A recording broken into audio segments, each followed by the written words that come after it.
Lors de cette troisième capsule du module 1, nous prendrons le temps de bien explorer les facteurs de réussite d'une stratégie de mobilité durable au sein de vos municipalités. En effet, la réussite de vos démarches repose sur certains facteurs clés, en particulier dans le contexte des petites et moyennes municipalités où la dépendance à l'automobile est plus marquée.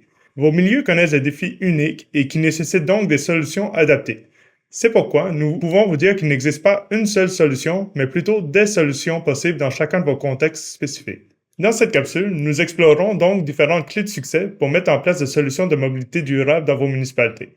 Elles seront présentées sous 4 grands axes, soit inscrire son action dans une stratégie globale, instaurer un bouquet de services et favoriser l'intermodalité, développer des partenariats et communiquer et changer les perceptions à l'égard de la mobilité durable. Tout d'abord, afin de bien poser les bases d'une démarche en mobilité durable, nous vous conseillons d'adopter des outils de planification complets permettant de vous guider et de vous faire cheminer vers vos objectifs. Par exemple, se doter d'un plan de mobilité active ou d'un plan de mobilité durable est une manière d'aller chercher une certaine complémentarité par rapport à d'autres outils municipaux tels que le schéma d'aménagement de votre MRC ou un plan d'urbanisme. Ces plans sont des outils stratégiques qui peuvent jouer un rôle essentiel en tant qu'aide à la prise de décision et qui permettent aux municipalités d'approfondir et de guider le développement de leur réseau de transport durable. Ces documents de planification définissent les principes fondamentaux nécessaires pour orienter vos actions et vous permettent de clarifier vos objectifs, de préciser vos orientations stratégiques, de réaliser un diagnostic participatif, ainsi que d'élaborer un plan d'action structuré avec un horizon temporel défini. En complément de vos outils de planification, il vous est également possible d'utiliser la réglementation municipale à des fins de mobilité durable. Effectivement, la réglementation peut constituer un levier puissant pour répondre aux besoins des usagers des modes de transport durables. Une réglementation bien adaptée à vos besoins et vos objectifs devrait également favoriser de bonnes pratiques en matière d'urbanisme et d'aménagement, et par défaut, le transfert de port modal vers des modes plus durables. À cet égard, notre partenaire Accès Transport Viable a développé un guide urbanistique destiné aux municipalités intitulé Mobilicité. Ce guide présente diverses actions concrètes pour valoriser et intégrer des principes de mobilité durable à l'intérieur de votre cadre réglementaire. Pour découvrir ces recommandations et explorer des exemples inspirants, nous vous invitons à le consulter. Vous trouverez le lien dans la trousse pédagogique à la fin du module.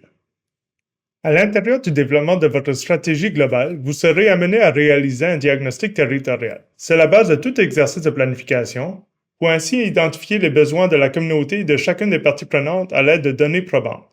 Le diagnostic est essentiel afin de maximiser le potentiel de vos initiatives en mobilité durable. Par cet exercice, vous comprendrez mieux les réalités spécifiques à votre milieu, vous serez en mesure d'analyser les besoins et vous serez plus apte à identifier les solutions les mieux adaptées à votre contexte régional. Le diagnostic se réalise en 3 étapes, soit faire l'état des lieux, consulter les différentes parties prenantes et synthétiser les apprentissages. Faire l'état des lieux nécessite d'abord de faire l'inventaire des services et programmes déjà existants, c'est-à-dire identifier les réseaux, les aménagements et les services qui influencent la capacité de votre population à se déplacer sur le territoire. Dans cet inventaire, vous devrez prendre le temps de caractériser ces éléments. Par exemple, sont-ils bien connectés, en nombre suffisant, de bonne qualité, utiles à la population et autres. Vous devez par ailleurs caractériser les principaux flux de déplacement sur votre territoire en identifiant par exemple vos principaux générateurs de déplacement et pôles de déplacement. De plus, l'analyse de données socio-démographiques permettra de bien cerner les besoins en matière de mobilité de vos citoyens et citoyennes.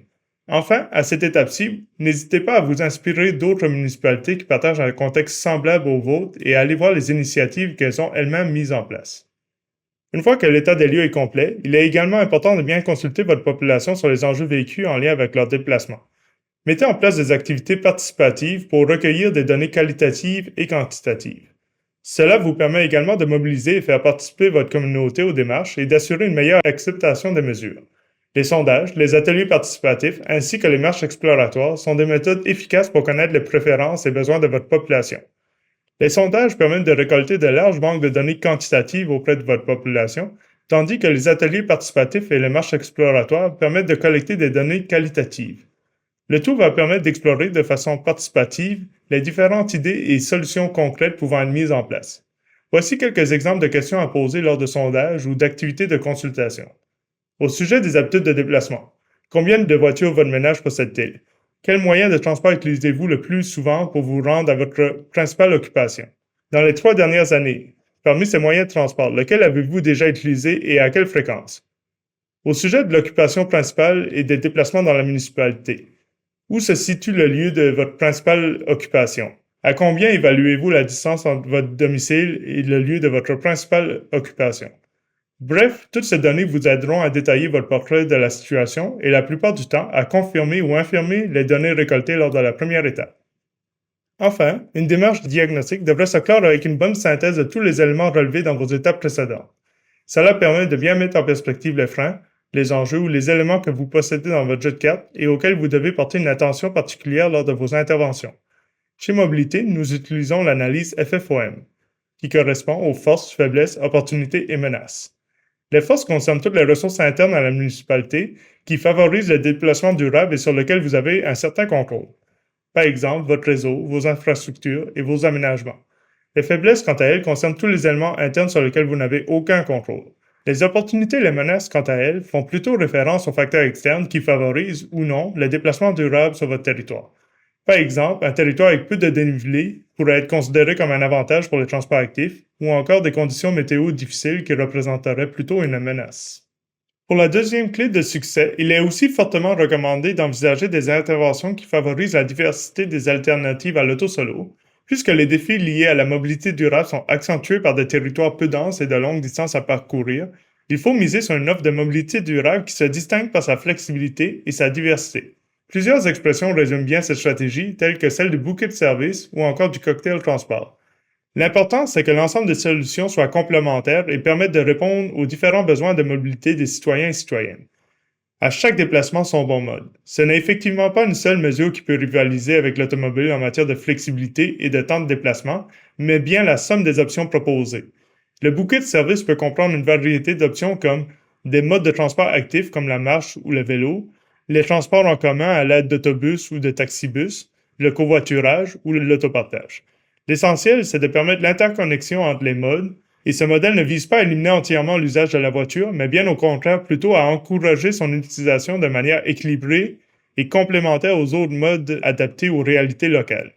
Il s'agit principalement de permettre aux ménages d'éviter l'achat d'une deuxième ou troisième voiture ou encore d'optimiser le nombre de sièges utilisés dans les véhicules. Passons maintenant à la troisième clé de succès. Pour assurer le succès d'un projet de mobilité durable, il faut penser à bien s'entourer. Il est donc tout à fait pertinent d'aller chercher l'appui de partenaires diversifiés et solides et de les impliquer dans les démarches. Ces collaborations permettent non seulement d'enrichir le projet en lui conférant une dimension plus complète, mais aussi de favoriser une meilleure participation, acceptation et appropriation des solutions par la communauté. Une démarche partenariale bien menée commence par l'implication des parties prenantes dès les premières étapes de la planification, et se poursuit jusqu'à la mise en œuvre des solutions. Cela assure que les besoins et les réalités locales sont intégrés au projet, tout en renforçant l'engagement collectif. Les organisations communautaires et les organismes à but non lucratif figurent parmi les partenaires stratégiques à mobiliser. Leur ancrage local et leur proximité avec la population en font des alliés précieux pour co-construire des solutions adaptées et inclusives.